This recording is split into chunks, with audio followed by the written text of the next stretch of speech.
Vic Haber is in the manufacturing business, plays tennis only occasionally, and had to overcome a strong case of the butterflies to team with John McEnroe in the doubles competition of the McEnroe exhibition last night. Butterflies? Yes, since 2:30 last night. Did you think you'd never be able to hit a ball out here? I did, especially when I came out here and the court was so soft. It's unlike any other surface I've ever played. To gain the right to play with John McEnroe, Haber submitted the best bid at a charity auction several nights ago, which raised $6,500.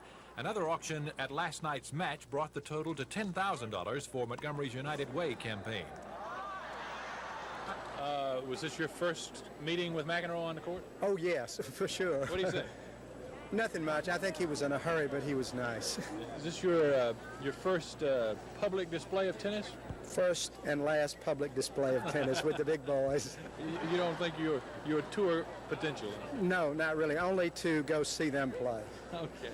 It's been a great night, though. I enjoyed it thoroughly. I think it was a real nice thing for Montgomery. Phil Snow, WSFA Sports 12.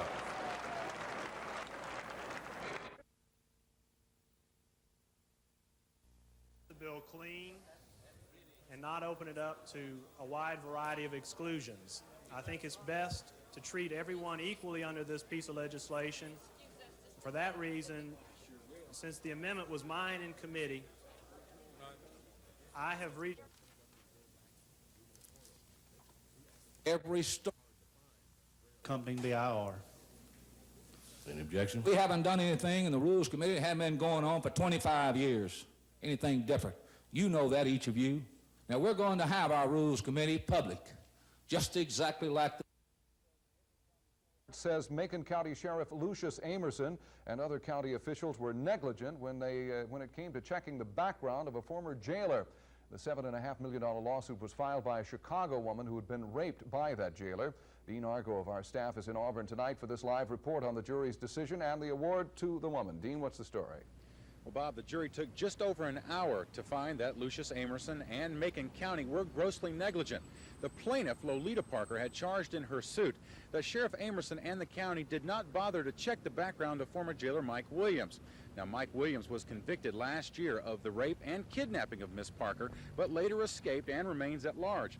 Parker's attorneys say that if Amerson had checked Williams's background, they would have found a prior conviction for indecent exposure and a history of mental problems.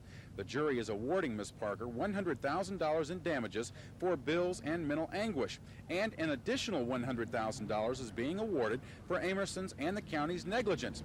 Now, Parker's attorneys say that they were seeking $7.5 million in the suit, but they said tonight they are happy with the outcome. I feel very good. It just demonstrates that the jury was able to perceive what was going on, and it's a vindication for the system. There was a wrong inflicted upon Lolita Parker. The jury here heard all the evidence, paid attention to it, which is what we all want, and discussed it and came back and made the right decision, of course, as we feel, but more so than that, it really does, again, vindicate the system, no matter where this would have happened. Sheriff Amerson has maintained his innocence throughout this trial and refused to comment as he left the courtroom. Bob? Well, Dean, one question. Any word yet on a possible appeal by the defendants in the case? Well, Amerson's attorney, Fred Gray, as he left the courtroom, said that they were thinking about an appeal, and the plaintiff's attorney, Jerry Kerr, says that he definitely expects to be in the 11th Circuit Court of Appeals in about 2 months to fight that appeal. So we look for an appeal here. Thanks a lot. Dean Argo live after following the case in Opelika Federal Court. We'll be back with more in a moment. Auburn takes to the court against the University of Florida tonight. The game is scheduled for cable telecast at 7 o'clock. Auburn hopes to bounce back after a road loss to Kentucky and a damaging home court defeat by LSU. Jimmy Taylor, the basketball analyst on the Auburn Radio Network, has graciously joined us live from outside the Coliseum at Auburn, where the game will be played tonight. Jimmy, I think the Tigers have their backs to the wall. What do you think they're going to try to do to reverse this losing streak? Well, it's very difficult now to win the Southeastern Conference. It's very difficult to win it with a loss at home. Of course, it's for Auburn's first loss, but there's several teams in the SEC that don't have any losses at home. Florida has guards, Moten, Montgomery, and Maxwell, 3 excellent guards, 2 of them great penetrators, very quick on defense. In the last 3 games, Florida's only had 6 turnovers per game as opposed to 15 for the opposition. They have got to stop the penetration of Moten, not let him get inside, not let him dish it off. Maxwell, on the other hand, is an outstanding scorer, an excellent scorer, and he's such a good guy with a basketball because he doesn't have to receive it on a pass. He can bring it down across half court, dribble it around, set it up, and get it in the hole. Florida plays 8 different defenses. It's really going to pose a problem for Gerald White of Auburn unless he's very alert, looks, recognizes what kind of defense, and puts an offense to go against that particular defense. Jimmy, I know why you're the analyst now. You know what's going on over there.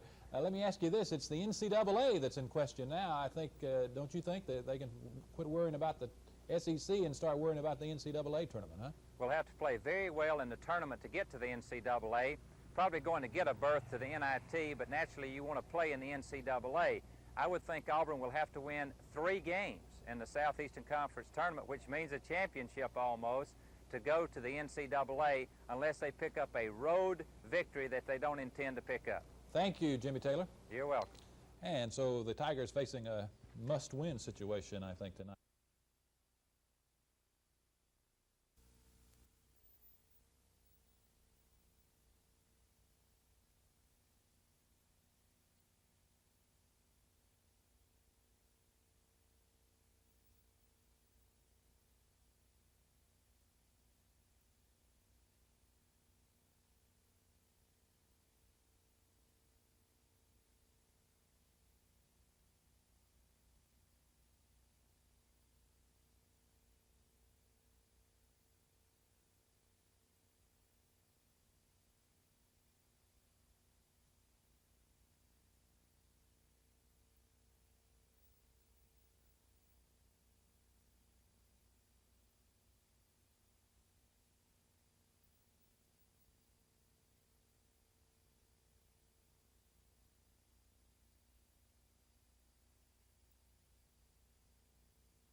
They had a man in front and a man in the back, and I tried to post a smaller Vernon Maxwell up. It worked some and it didn't work some. Caught him on a good night, didn't you? It was hard to beat those guys. Yes, they were tough. They have a great guard trio in Vernon Montgomery and Moten and Maxwell. Overall, I thought we played well. I thought everybody contributed pretty good, and we battled to the wire and we lost. It happens on the road a lot, then. Yes. How bad did your team need this one? Oh, we needed it really bad, and I think we felt the pressure of it in the first half, and I thought we relaxed and played like we're capable of playing in the second half, and I think this is the way we needed to win this game to bring us out of this lack of confidence at the end and playing kind of stale at the end.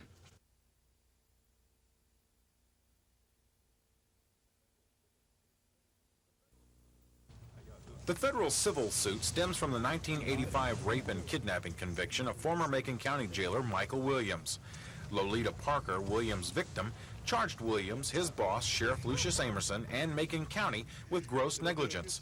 Parker contended that Amerson intentionally did not check Williams' background, which would have indicated a history of mental problems and a 1981 indecent exposure conviction.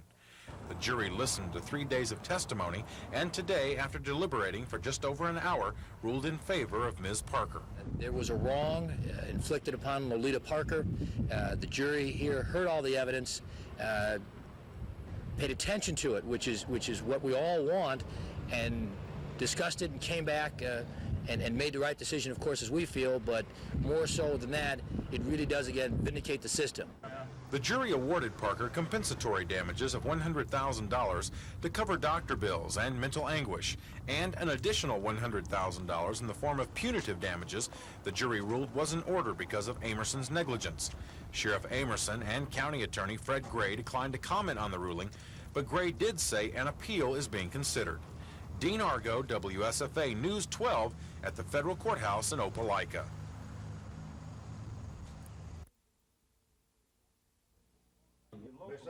Residents along Highway 31 South gathered at the Penlala Baptist Church to express their dissatisfaction with a proposal by the State Highway Department to close down portions of the roadway to rebuild 5 bridges.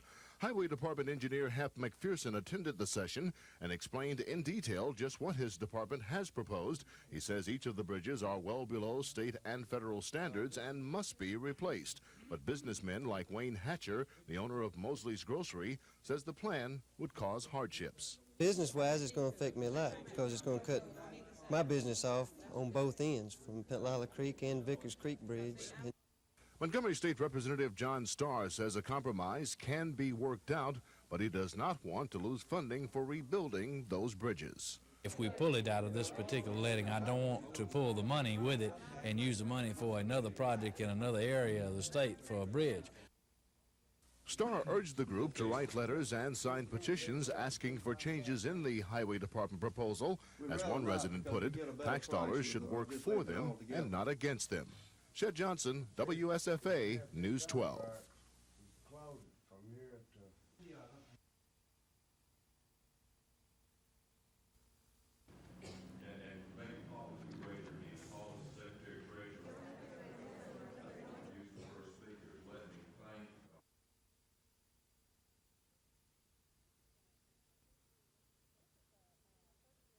This is a 30-year retrospective. It's been 30 years since it's happened, and while it may seem not that long ago to many of us, we are realizing that it is history, and it was a history-making event that occurred in Montgomery, and we should start preserving the pieces of it that we can find.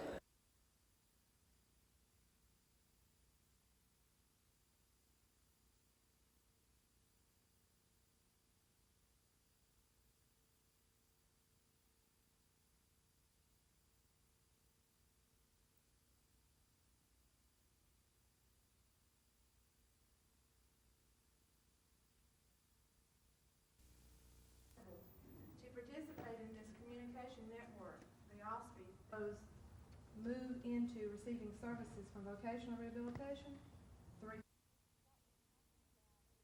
What we're talking about is taking students who have disabilities and putting them into regular classrooms with other students so that they can be more fully integrated into the educational system and also really become more of an integral part of society. Vocational educators, and those students with their level, there are very few that go straight from school to work. Whether it's, in summary, let me say this: I'm very pleased with this conference. I've seen some communication. Maximum contingency fee would be 40%. The next 50, 33 and 30%. The next 100,000 would be 25%, all over that 10%. What that amounts to, the nation of dead on a rock. President Reagan said, what that amounts to, in a $1 million award, the maximum attorney's fees under this, they could get $141,000. And anybody that's not willing to accept a case for $141,000, they have a different set of values from what I have. Like that, something has got to be done. Right now, you can go out of state, and I hate to go nice things about it because I already told him I was going to vote for him.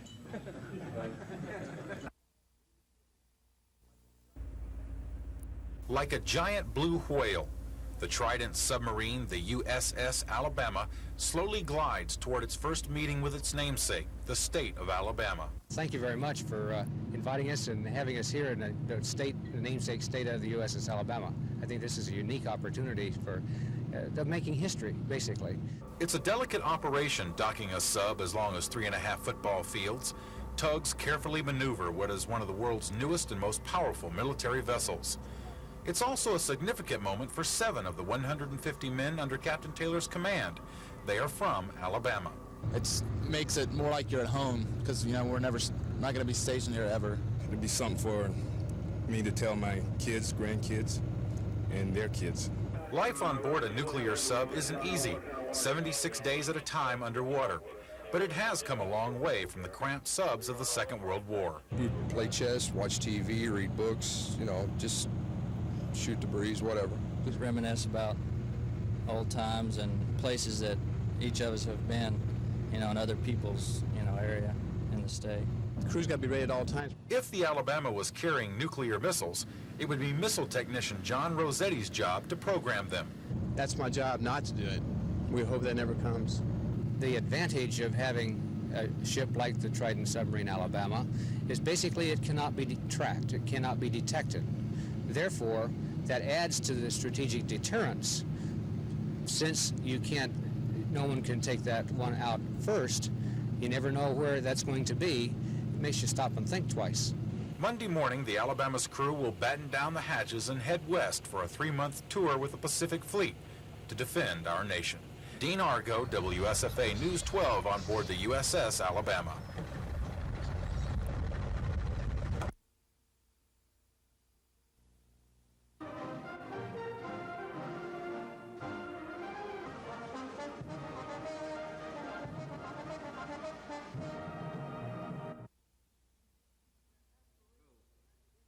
Where aspirations and academics meet, that's what Alabama State University is. Founded 10 years after the Emancipation Proclamation was issued, that's Alabama State University. Alabama State University has been and continues to be a fulfiller of dreams. Then Alabama State University offers an education that endures. Some of the class of 1986 are all sons and daughters of this.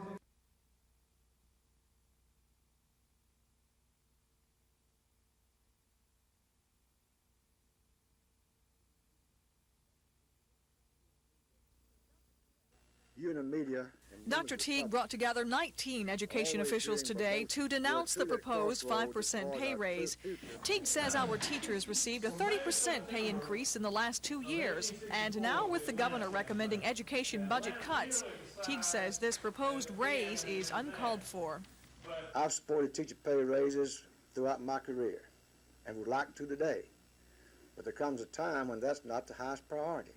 Teague says more emphasis needs to be placed on funding K through 12, and his group will band together to make sure that our school children have a voice. Let's at least begin admitting the fact you don't build a house on the sand, you don't start building an education system from the top. But never have we supported, nor will we ever support, taking money away from school children to place it into the pockets of school teachers. Teague plans to take his fight against the AEA on the road to denounce the pay raise and gather grassroots support. This is Gina Gregory, WSFA News 12. Our students already achieved.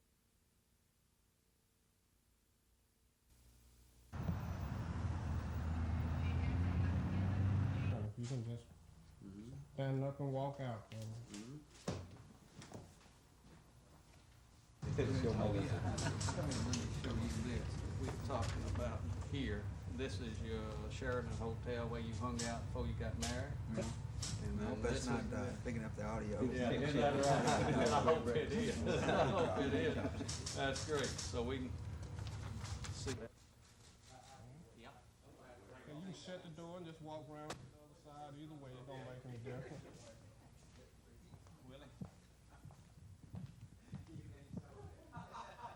Willie, you're the real straw boss now, aren't you? Yeah. I love my McCullough.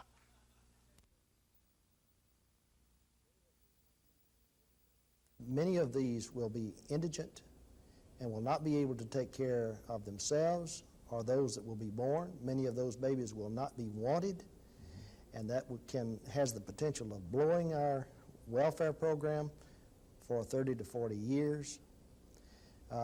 Devastating the school system in another 5 or 6 years, and throwing an increased load on the welfare program immediately. That's completely aside from the fact of the devastation it would cause these individual mothers and the families. And if we think we have a delivery problem now, it's peanuts compared to what it would be then.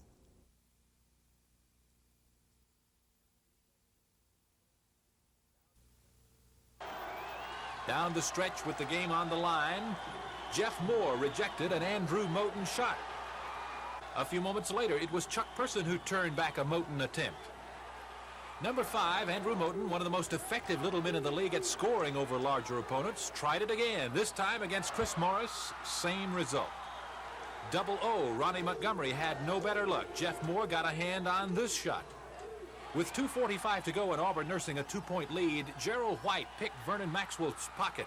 The ensuing layup gave Auburn a critical 4-point lead. But the crowning defensive blow came just after a Florida steal Chris Morris' block of a Montgomery shot prevented the game from being tied with 38 seconds remaining. Then it was a matter of Chuck Person's free throw shooting. He never missed, hitting 2 straight 1-and-1s, and Auburn needed every point to hold off talented Florida 67-65.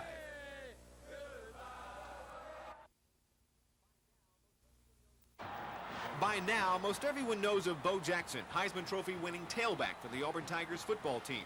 Many believe he will be the first player picked in the upcoming National Football League draft. But there's another Bo Jackson. There's Bo Jackson, star center fielder for the Auburn Tigers baseball team. And yes, the pros want that Bo too. In fact, the New York Yankees tried to sign him right out of high school.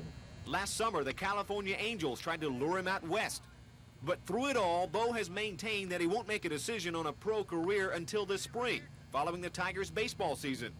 It's now February, and that self-imposed deadline is fast approaching. How many times would you predict people have come up to you and said, which one are you going to play?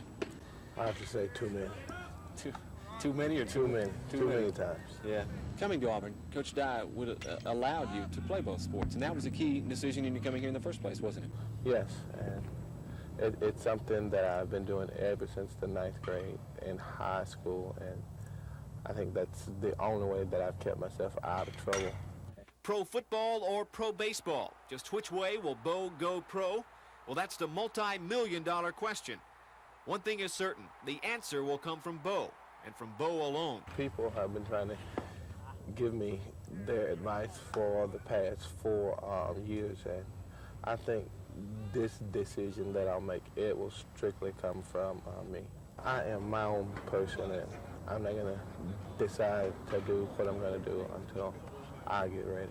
Once I leave Auburn, I'll be looking out for number 1. So for whatever I do, I'm going to try to be the best at it.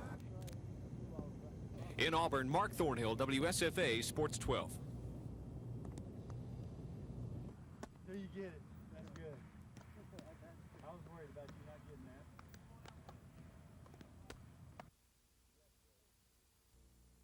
The U.S. role seems to be changing rather dramatically. The fact that we have recently released information which is very negative about Marcos. There seems to be a desire to almost want to stand off from this and not become involved, not to have our fingers burnt with the process. Ability that he would simply take off. I'm sure he's think he,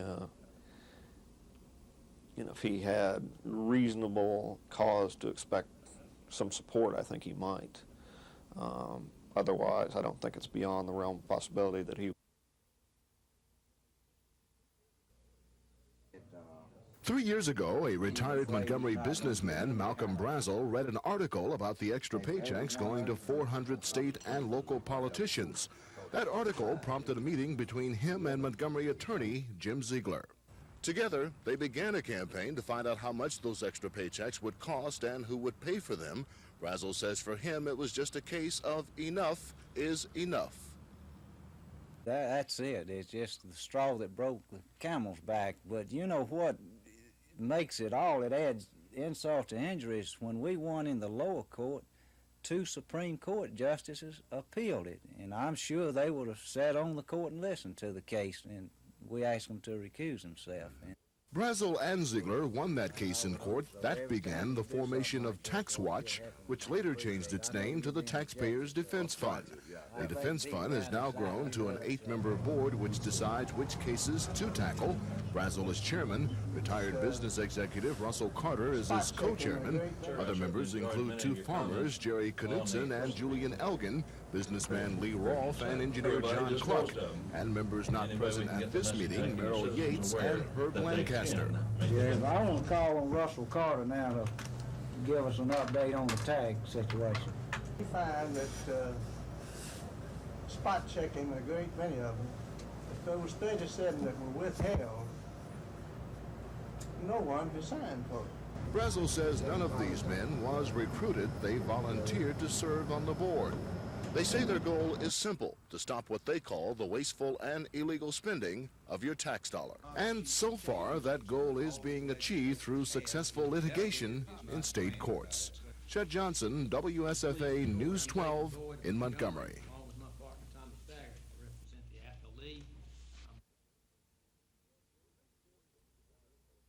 When this board gets together for strategy meetings, its members debate the merits of a particular issue and decide whether to take the matter to court. Well, let me ask our attorney what he thinks our chances are. The Code of Alabama, 13A-14-2, that's the section number, makes it illegal for any agency or board or committee of the state which disburses funds or which exercises legislative functions to hold a secret or executive session. This vote ended in the defense fund taking one of the most powerful members of the state Senate to court for allegedly violating the state's open meetings law. It's the 5th lawsuit filed by the defense fund, and so far their record is 3-1. January 1983, the defense fund sues to block extra pay for about 400 state and local politicians. The defense fund wins. December 1984, the defense fund challenges legislators' right to take a 13-day paid holiday for Christmas and New Year's. The group wins in circuit court but loses on appeal. July of 1985, in one of their most publicized cases, a lawsuit seeks to end the practice of allowing elected officials to participate in the state retirement system. That case ended in a settlement forbidding new politicians from participating. December 1985, the defense fund takes on 200 state officials driving state cars without state tags. The defense fund wins again. Their record is good. Their wins obviously outweigh their losses. But why are these men taking on the big guys, so to speak? Some have questioned their motives, especially the motives of the man who represents them in court. Jim Ziegler, a former public service commissioner and a man who's run for several other political offices, his name makes the headlines. I've been very candid that I have been a candidate before, and I would be interested in running again if I could find a position from which I could be a watchdog for taxpayers. Shed Johnson, WSFA News 12, Montgomery. Before the public and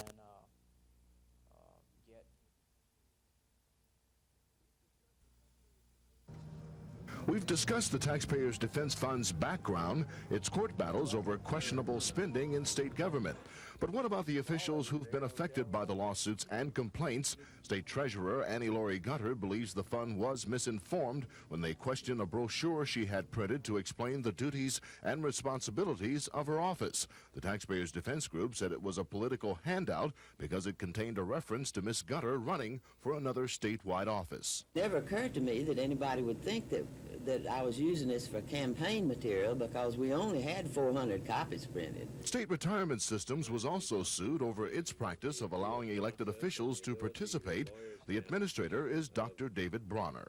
I made him aware of it probably too often, and it was certainly something that should have been addressed years ago, but it was one of those issues where it takes somebody new or some new organization to say, hey, I want an answer to this particular problem. Members of the fund say they are here to stay, but can they be effective against the powerful lobby groups already entrenched in state politics? Melvin Cooper, director of the Alabama Ethics Commission, believes the Taxpayers Defense Fund serves a useful purpose, but he also sees potential problems. Sometimes they're unable to inquire into matters that concern them to the same depth that, say, the Ethics Commission is, simply because I've got two very well qualified and well-trained investigators. And the two times that they have come to us, we were able to look behind the scenes and find out far more than what appeared on the surface. And the fund also lacks a strong financial base, so members are taking their cause to civic groups around the state, urging the formation of county chapters. At this point, some political observers question whether this organization can survive in the hardball world of politics. But if you poll the members of the Taxpayers Defense Fund, you'll find each member has no doubt that the organization is definitely a permanent fixture on the state political scene. I'm Shed Johnson, WSFA News 12.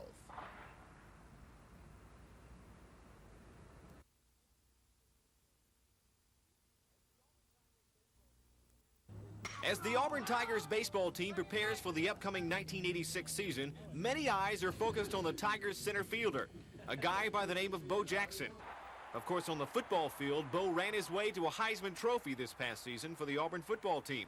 He has the National Football League scouts clamoring for his services. But on the baseball diamond, Bo's not too shabby either. Major League scouts have compared him to a young Willie Mays or a Reggie Jackson. Well, I'll say this, Mark. You know, I played 7 years of professional baseball, and I never saw a player that had the package of tools that Bo had. I've seen some guys who maybe could compare with him in power, and possibly some who could compare with him in speed, but they were never the same guy. And needless to say, Bo's exploits have helped put Auburn's baseball program in the national spotlight. You know, we've enjoyed it and probably got more exposure last year than any 30 and 22 team in the history of college baseball. And of course, very soon, Bo will have to make the inevitable decision. Will he play pro football or pro baseball? I am my own person, and I'm not going to decide to do what I'm going to do until I get ready. People have been trying to give me their advice for the past 4 years, and I think this decision that I'll make, it will strictly come from me. I think Bo is better equipped to make the decision than all the other people who would like to advise him and help him on it, and I know Bo will do the one he wants to do, and he's an intelligent young man. And no matter which sport Bo chooses, he will undoubtedly be a very rich young man as well.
Department of Commerce figures show that up to 95% of individuals who open franchises do so successfully.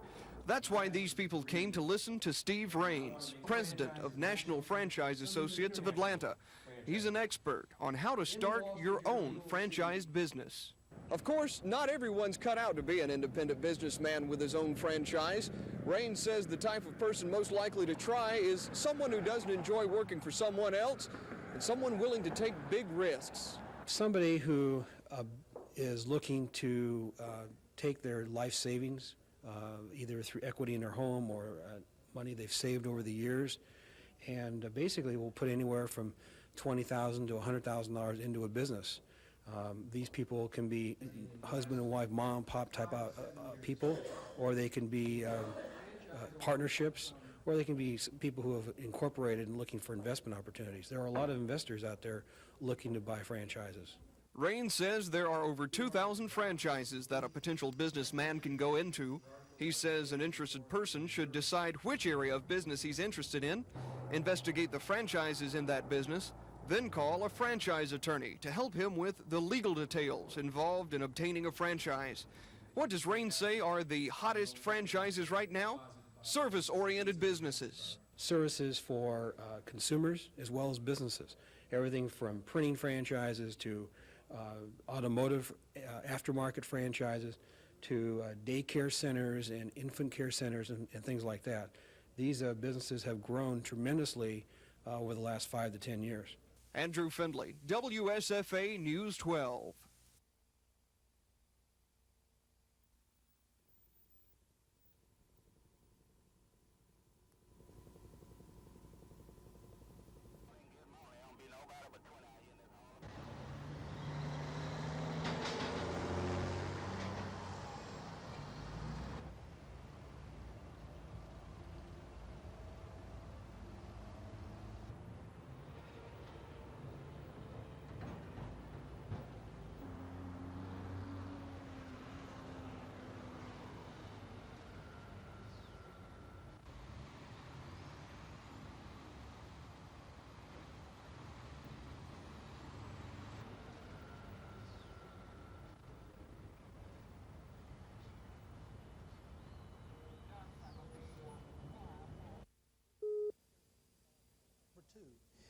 So you screen them and you find that they have a positive test. You don't really know what that means. See, we're not diagnosing AIDS. We're diagnosing whether they've ever had contact with that particular virus, HTLV3 virus.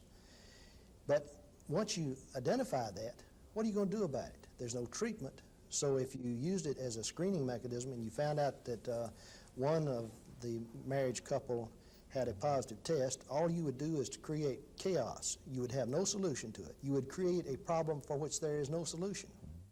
Furthermore, it would cost you about $1 million, and with the state of finances that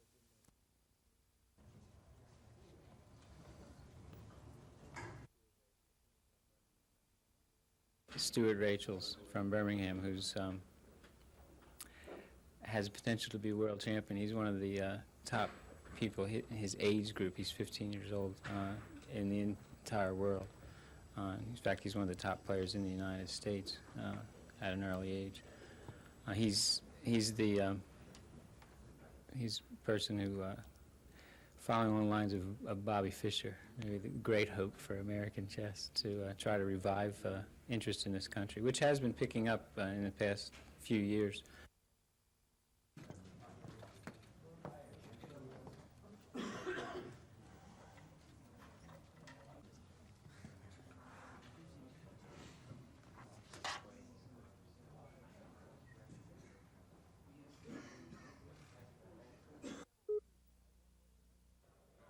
For several years now, one local legislator has attempted to get laws passed to enable Montgomery lounge and tavern owners to sell draft beer. Senator Larry Dixon says the problem has been getting Representative Alvin Holmes to agree with the bill. Holmes fought the legislation because other lawmakers would not agree to support redistricting plans for the local Board of Education. This year I met with Mr. Holmes Thursday, and he assured me that if we reach an agreement, which I think we're about to reach on the redistricting of the City Board of Education, that he won't try to hold the bill up anymore, that he assures me he's in favor of the bill, but he was just using it as leverage. Lounge owners are happy about the bill because they get daily requests for draft beer. Igor's Oyster Bar owner Walter Melton says it's ridiculous for the city the size of Montgomery not to have draft beer. Other lounge owners feel the same way. I do believe this is the choice of the people. If they buy it and they like it, why not? However, the executive vice president of the Alabama Wholesale Beer and Wine Association says tavern owners may not know what they're in for. And although wholesalers are not fighting the bill, they may not be able to make a profit from it. The costs involved are so large that the profits are not good enough in effect, and that's why they dislike it. The legislation has already passed in the Senate, and Senator Dixon expects it to receive approval from the House. However, until then, beer drinkers in Montgomery are going to have to drive about 20 miles down the road to get that particular taste that they like. Scott Edcock, WSFA News 12, Shorter.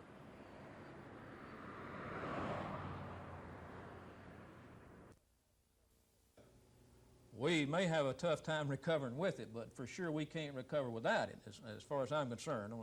And I'm talking about the national deficit and the national budget and these kinds of things that, of course, do directly impact then right back into our state. So we've got to face this, and it's not going to be a very happy prospect for people who are in the legislature. But one thing it will do as it shakes down, I believe, it'll make us a little more fiscally responsible. We're just not going to have as much money to do the things that we have in the past, which means we're going to have to do a better job of prioritizing, something we should have been doing all of the time, as a matter of fact.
A section of Highway 87 from the New Elba Bypass to the Pea Creek Bridge will now be known as Neil Grantham Drive.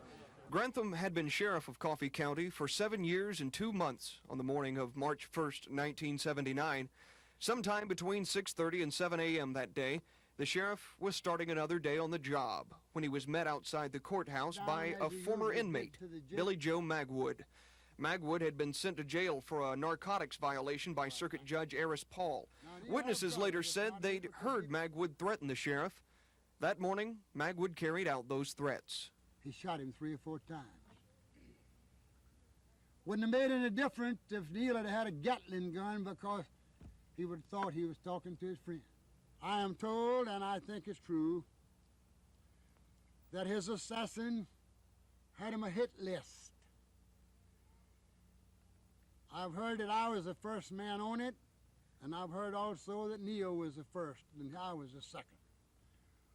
But anyway, it is very possible that he took my place. Grantham was 54 when he was killed in the line of duty. Magwood was sentenced to death for the slaying. These people assembled to honor Grantham's surviving family. Now this section of road will honor him as well.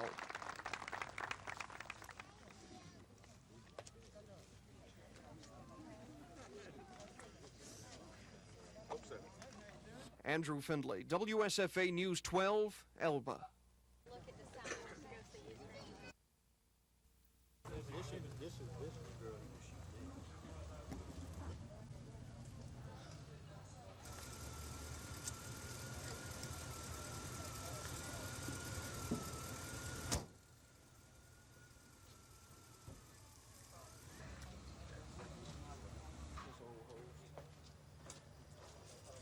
Screen door right here went through that too.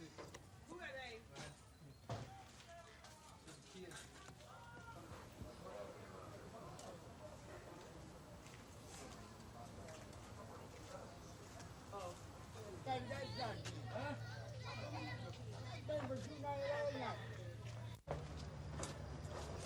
This screen door right here went through that too. Who are they?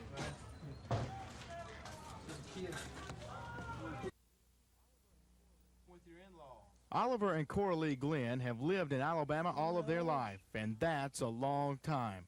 Oliver is 99 years old and will be 100 April 24th. Coralie is 98, soon to be 99. The two were married November 6, 1904, and as far as the family knows, they are the longest married couple in the United States. Both are in good health, but Coralie does have a little trouble hearing. How do you feel being married to Mr. Glenn for 81 years? Well, I've enjoyed it, and I feel all right. I think it was intended for us to be together, and so he's put up with me somehow or another. I don't know how sometimes. Hey, Lord. The Glenns fell in love at an early age of 18 and 17 and eloped after Coralie's father didn't like the idea of them tying the knot. The fact that the Glenns have stayed together so long is incredible, especially since couples today have problems staying together 1 year. And although the Glenns may not have lived in a mansion, they got along just fine. I was just as happy out there in that little log cabin as I was if it had been something fine.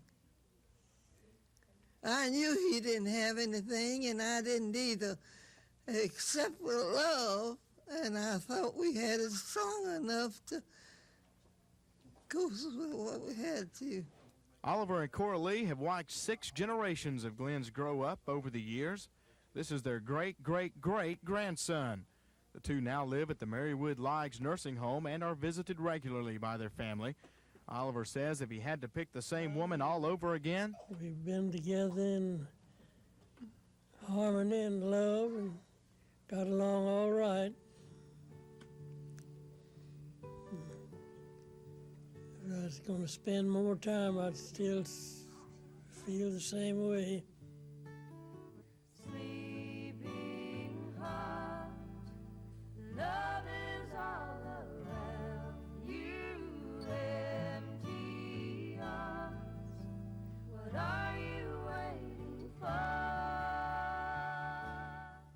Scott Edcock, WSFA News 12, Elmore.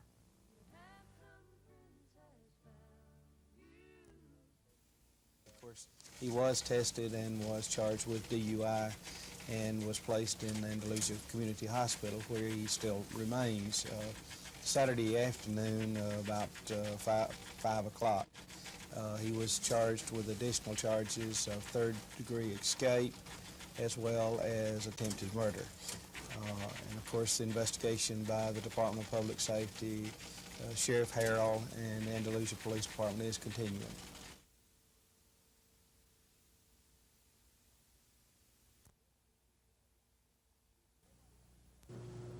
Nobody ever said life at the top was easy. Tennis superstar John McEnroe is certainly finding that out. For a while, he totally dominated men's professional tennis. Recently, however, his game has fallen on some hard times. Following a string of upset losses, Mac has decided to take a vacation from the game. The consistency hasn't been as good as I liked. I'd go out there and play a great match, and then the next time I didn't feel like I'd be quite the same. I felt like when I was going out there that I really wasn't what people expect of me every time I go out there. And I don't want to go out there for myself or for the spectators that pay to see you when I don't feel like I'm 100% and giving 100%. I feel that I want to pick and choose a little bit more. I think after 8 years on the pro circuit, I should be able to decide when I want to play and what's best for me.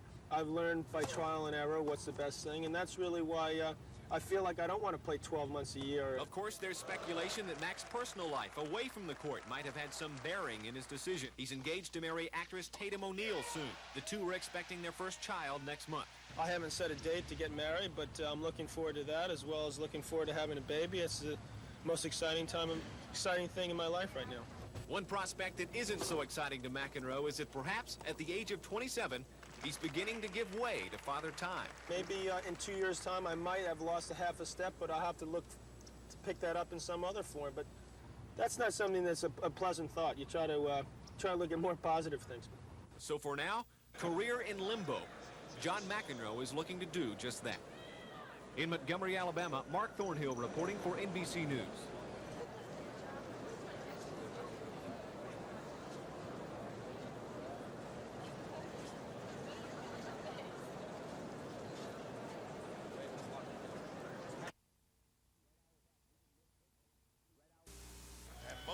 Red Auerbach wouldn't miss this one. His Celtic star, Larry Bird, had 23 for the East. This three-pointer from the corner. The East trails 56-54 in the first half. James Worthy of the Lakers had a big game for the West. Watch him go over Bird here. 2 of his 20. West leads 60-56. Good teamwork from the East. Moses Malone with the Sampson miss to Thomas, to Sidney Moncrief. That capped the 10-point East run. They lead 66-60. Then watch Clyde Drexler. Pretty pass to Alvin Robertson, who misses, but the Mavs' Rolando Blackman lays it in, 69-66 East. Second half, watch Dominique Wilkins. He blocks the shot, then he'll go with the 360 lay-in. 84-80 East. Wilkins had 13. Kareem Abdul-Jabbar ties it at 86. Kareem had 21 in his record 15th All-Star appearance. But MVP Isaiah Thomas won it for the East with 12 of his 30 in the fourth quarter. The final 139-132. The East has won 6 of the last 7 All-Star games. Phil Schumann reporting for NBC News.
situations in which the state would be subject to liability, and it would, with regard, Holloway is entitled to a refund of fines and court costs, would have a severe from this court's decision in Dyson.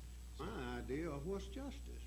Well, Your Honor, we certainly don't agree with this court's decision that makes it the charge void. But looking at the law of the Court of Criminal Appeals and members of this court. Let's don't get into that. That's legal principles of the principles of law that would. Supreme Court of Alabama is now in session. Good morning. Please be seated, Mr. Isdale, if you'll call the morning docket. Assistant Attorney General Jack Curtis asked the justices to overturn the lower court ruling, saying if the ruling is upheld, 2.9 million traffic cases dating back to 1978 would be voided. Curtis says people who have 5, 10, and 15 traffic convictions would have their slates wiped clean and be able to start anew. And I think that would be a terrible thing to do to the people of the state of Alabama, to put people who are known drunk drivers or reckless drivers back on the highways of this state. But Justice Samuel Beatty disagreed with that argument. Well, doesn't justice work both ways? How about the individual who is subject to a fine and has paid money on a charge that may be void? So, you know, justice, you talk about the people of Alabama, all these people who are charged are people of Alabama. Just because you say it would be an awful lot of trouble doesn't equate with my idea of what's justice.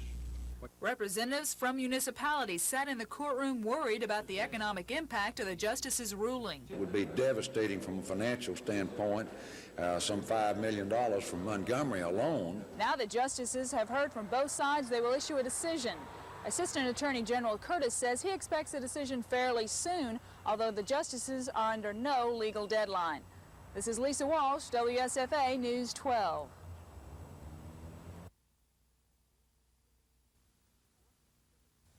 Corrections Deputy Commissioner Charles Bryan has recommended that all 7 men, including the 3 who were found innocent, be fired.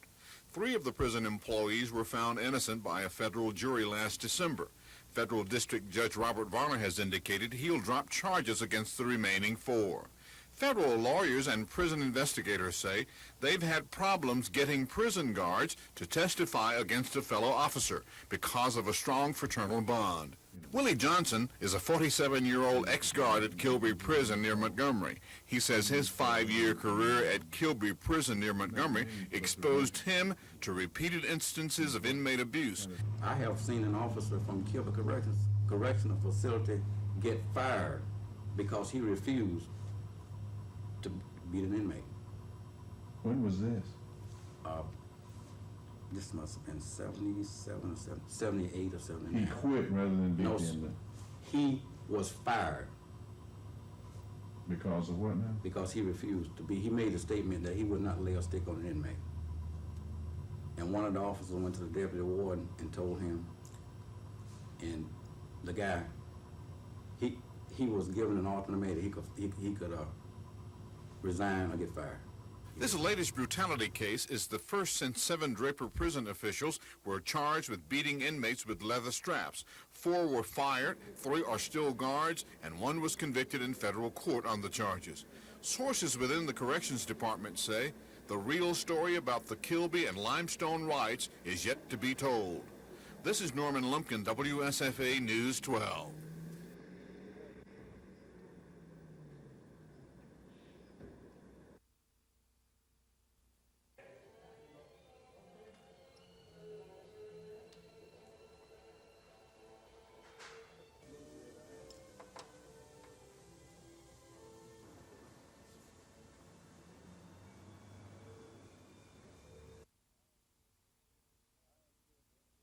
I intend to introduce tomorrow a bill that's a companion bill to one that's already been introduced into the House of Representatives, which would require mandatory liability.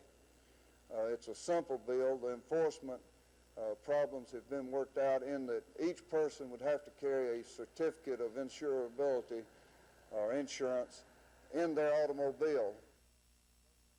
Type of accountability. Pass the legislature becomes a law that has an impact on their profession or drive.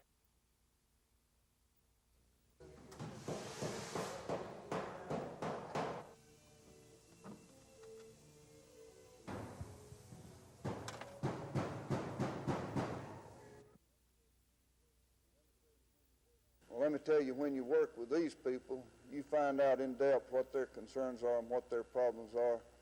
And in order to provide leadership as Lieutenant Governor of this state, I think that you need to have someone who doesn't mind working and who doesn't mind getting with the people that pay these taxes to hear their problems and trying to find some solution to the problems they're faced with, some type of accountability. Legislation that passed, the legislature becomes a law that has an impact on their profession.